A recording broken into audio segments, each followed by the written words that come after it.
Bismillahirrahmanirrahim. Assalamualaikum warahmatullahi wabarakatuh.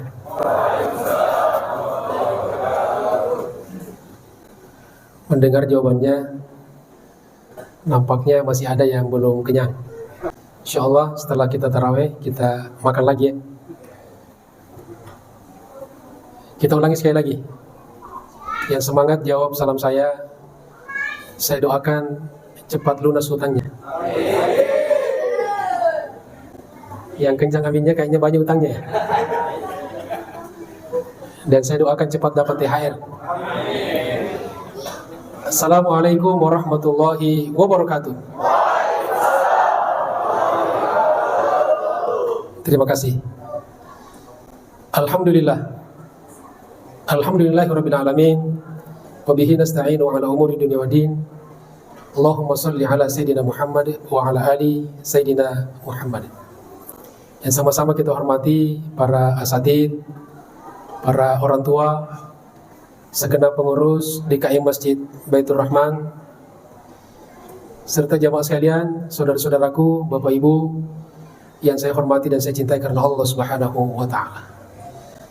Alhamdulillah, Allah kembali takdirkan kita bisa berkumpul di tempat ini di malam yang keberapa?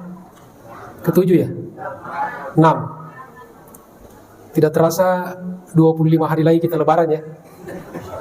Insya Allah. Alhamdulillah. Malam ini saya diamanahi untuk menyampaikan kultum. Kuliah terserah antum ya. Atau kuliah bisa 7 menit, bisa 17 menit. Tema kita pada kesempatan ini yaitu dahsyatnya berbakti kepada kedua orang tua. Ya, berbakti kepada kedua orang tua. Yang pertama, bahwa perintah berbakti kepada orang tua. Berbakti kepada orang tua itu perintah agama atau bukan? Perintah agama ya. Nah, perintah berbakti kepada kedua orang tua itu beriringan secara langsung dengan perintah ibadah kepada Allah Subhanahu wa taala. Jadi berbarengan. Bisa kita lihat misalnya di surat An-Nisa ayat 36. A'udzubillahi minasyaitonir rajim. Wa'budullaha wa la tusyriku bihi syai'a. Dan sembahlah Allah, beribadahlah kepada Allah, dan janganlah kalian menyekutukannya dengan apapun. Dan kepada kedua orang tua hendaklah kalian berbuat baik, bahkan yang terbaik. Itu. Jadi memang posisi orang tua ini sangat tinggi sekali, luhur sekali. Ya, perintahnya beriringan dengan perintah ibadah kepada Allah Subhanahu wa taala. Maka durhaka kepada kedua orang tua pun itu menjadi dosa kedua setelah dosa menyekutukan Allah Subhanahu wa taala. Ini kenapa saya sampaikan, karena kadang-kadang kita miris ya. Di era sekarang ini, di era di mana pendidikan agama sudah begitu menipis, di sekolah-sekolah nyaris tidak ada lagi akhlak. Ya. Sehingga banyak anak nggak paham lagi tentang apa yang dinamakan dengan berbakti kepada kedua orang tua.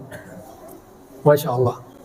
Mudah-mudahan kita semua termasuk ahli birrul walidain, orang-orang yang senantiasa berbakti kepada kedua orang tua kita. Jamaah sekalian dirahmati Allah Subhanahu wa taala. Yang kedua, bahwa di dalam Islam kedua orang tua itu adalah pintu surga bagi anak. Apa namanya? Pintu surga bagi anak. Jadi seorang anak masuk surga melalui pintu. Kalau kita masuk masjid melalui apa? Melalui pintu apa? Lompat jendela? Melalui pintu. Salah satu pintu utama surga adalah orang tua kita. Anak tidak bisa masuk surga kalau tidak melalui pintu orang tua. Dalam sebuah hadis riwayat Muslim, kata Nabi kita Muhammad SAW, 3 kali beliau mengatakan ragima anfu. Apa artinya ragima anfu itu? Ragima anfu itu kalau dari segi bahasa itu hidung seseorang nyungsep ke tanah. Artinya apa? Celaka, binasa. 3 kali Nabi mengatakan. Celaka, celaka, celaka, binasa, binasa, binasa. Siapa? Man laqiya walidayhi indal kibari. Bagi seorang anak yang masih bertemu dengan kedua orang tuanya ketika kedua orang tuanya sudah tua. Kita pakai, jangan pakai tua ya, ada yang tersinggung. Kita pakai senior. Ya, orang tua yang sudah, namanya juga orang tua kan? Anak yang menemui orang tuanya sudah sepuh. Ahadahuma au kilahuma au kilaihima, salah satunya atau keduanya. Falam yadkhulil jannah, lalu anak itu tidak masuk surga. Masya Allah. Apa artinya? Artinya Allah sudah siapkan pintu surga di hadapannya, lalu tidak masuk surga juga, maka ini keterlaluan. Sama dengan di bulan Ramadan. Kata Nabi, idza jaa Ramadan, apabila Ramadan datang, futtihat abwabul jannah. Pintu-pintu surga dibuka selebar-lebarnya. Pintu surga sudah dibuka selebar-lebarnya, orang tidak masuk juga, keterlaluan. Betul. Maka sama dengan itu. Maka orang tua kita adalah pintu surga kita. Yang ketiga, bahwa orang tua kita adalah manusia yang paling berhak mendapatkan perlakuan terbaik kita sebagai anak. Dari Abu Hurairah, hadis muttafaqun alaihi Bukhari Muslim, kata Abu Hurairah, ja'a rajulun ila Rasulillah sallallahu alaihi wasallam. Datang seorang laki-laki kepada Rasulullah sallallahu alaihi wasallam. Faqala ya Rasulullah. Lalu dia berkata, ya Rasulullah, man ahaqqun nasi bi husni suhbati. Siapa di antara manusia yang paling berhak mendapatkan perlakuan terbaikku? Qala, Nabi menjawab, ummuka, ibumu, emakmu. Ya. Qala thumma man? Orang itu kembali bertanya lagi, kemudian siapa? Qala ummuka, kata Nabi, ibumu. Qala thumma man? Dia bertanya lagi, kemudian siapa? Qala ummuka. Nabi menjawab, ibumu. Qala thumma man? Dia bertanya lagi, kemudian siapa? Qala abuka, bapakmu. Di hadis ini kata ulama, ini menunjukkan betapa tingginya kedudukan orang tua dalam kehidupan anak. Orang tua adalah manusia yang paling berhak mendapatkan perilaku akhlak tertinggi kita. Jadi kalau kita punya stok akhlak, tata krama adab, itu yang paling the best, yang paling bagus, itu yang kita peruntukkan untuk orang tua kita. Cuma kadang-kadang kan kenyataannya enggak kan? Kadang-kadang anak dipanggil sama orang tuanya, nah, apa gitu kan? Gitu kan? Padahal Al-Quran sudah mengatakan, wala taqul lahuma uffin. Kita mengatakan saja itu sudah durhaka sama orang tua. Masya Allah. Di situ ibu 3 kali, bapak 1 kali. Ya, apa artinya?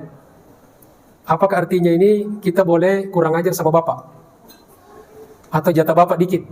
Karena jatah bapak 1, kita boleh kurang ajar sama bapak? Tidak, tidak seperti itu. Sama-sama mulia, tapi ibu lebih mulia lagi. Dan kata ulama, kenapa ibu 3 kali, ayah sekali? Karena ibu melakukan 3 hal yang tidak bisa dilakukan oleh bapak. Kalau bapak bisa melakukan 3 hal itu, maka bapak bisa dapat 3. Apa itu? Yang pertama mengandung, yang kedua melahirkan, yang ketiga menyusukan. Ada nggak bapak-bapak bisa melakukan 3 itu? Bapak bisa ngandung? Bisa ngandung? Perut besar tapi isinya bukan anak, tapi risol ya. Melahirkan bisa? Gak bisa. Menyusukan bisa? Bapak punya susu tapi dia punya air susu, gak bisa menyusukan. Maka ibu dapat 3, bapak dapat 1. Nah terakhir, ini betapa dahsyatnya bakti kepada orang tua. Nabi menceritakan dalam kitab-kitab hadis, kita bisa baca termasuk di Riyadhus Shalihin. Kata Nabi, ada 3 orang melakukan satu perjalanan. Lalu mereka masuk ke dalam satu gua berteduh karena kemalaman. Lalu begitu mereka masuk dalam gua, tiba-tiba ada batu besar menggelinding dari atas bukit, batu itu kemudian menutupi pintu gua, sehingga mereka terjebak musibah. Mereka ketakutan kan? Mereka sedih. Tetapi mereka sadar bahwa itu semua terjadi atas kehendak Allah Subhanahu wa taala, dan tidak ada yang bisa menyelamatkan manusia dari musibah selain Allah Subhanahu wa taala. Lalu kata mereka, kalau begitu apa yang kita harus lakukan? Lalu kata mereka, kita harus mohon kepada Allah. Kita berdoa kepada Allah. Oke, kita berdoa kepada Allah.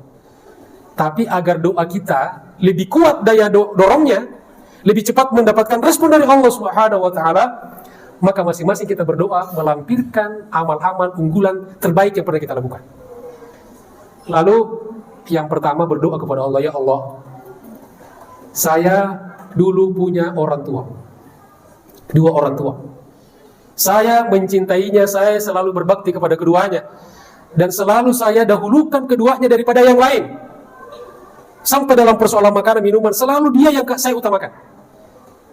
Suatu hari, saya telat pulang ke rumah. Sampai di rumah, saya bawakan minuman kesukaannya, susu. Sampai di rumah, keduanya sudah tertidur. Ya Allah, tapi saya tidak berani membangunkan dia, takut mengganggu istirahatnya. Lalu saya menunggu dia, ya Allah, sampai dia terbangun. Dan dia terbangun menjelang subuh. Dan setelah bangun, aku berikan susu itu kepadanya. Ya Allah, kalau ini aku lakukan semata-mata karena mencari, kalau ini aku lakukan semata-mata karena ingin berbakti kepada keduanya dalam rangka mencari ridho-Mu, maka selamatkan kami dari musibah ini dan keluarkan kami dari gua ini. Dan satu persatu berdoa dan akhirnya mereka selamat. Betapa dahsyat. Nah, jadi kalau kita pernah bakti sama orang tua, kalau kita lagi terpuruk, lagi ada persoalan, ya kita bisa ajukan kepada Allah Subhanahu wa taala. Mudah-mudahan kita termasuk anak-anak yang senantiasa berbakti kepada kedua orang tua kita yang masih hidup. Orang tuanya itu pintu surga kita. Manfaatkan sebaik-baiknya mumpung masih hidup. Yang sudah wafat, kita doakan dia, kita kirimkan sedekah untuk dia, bersedekah untuk dia, berwakaf untuk dia. Semoga Allah Subhanahu wa taala lapangkan kuburnya, terima segala amalnya, dan insya Allah semua kita di akhirat kelak menjadi bagian dari min ahlil jannah. Amin ya rabbal alamin. Demikianlah tausiah ringkas pada malam hari ini, mudah-mudahan bermanfaat. Terima kasih atas segala perhatiannya. Mohon maaf atas segala kekurangannya. Billahi taufiq wal hidayah. Allahul muwaffiq ila aqwamit thoriq. Wal afu minkum. Wassalamualaikum warahmatullahi wabarakatuh.